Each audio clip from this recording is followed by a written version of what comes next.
नमस्कार मैत्रिणींनो. नवीन जन्म मिळाला, सगळं नवीन वाटतं. नवीन आई, नवीन घर, नवीन आयुष्य. पण एक गोष्ट कधीच नवीन नसते, ती म्हणजे आपली कर्म. मागच्या जन्मात जे केलं त्याची सावली आत्म्याच्या मागे मागे येतच राहते. कधी सुख बनून तर कधी दुःख बनून. माणूस म्हणतो, मी कोणाचं वाईट केलं नाही, मग माझ्याबरोबर असं का होतं? पण न्याय कधीच चुकत नाही. जे पेरलंय ते तर उगवणारच. म्हणून आजपासूनच सावध व्हा. चांगलं बोला, चांगले कर्म करा, देवाचं नामस्मरण सतत म्हणत राहा. कारण पुढचा जन्म आज तयार होत आहे.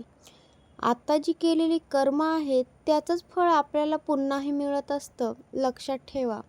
श्री स्वामी समर्थ. जय जय रघुवीर समर्थ.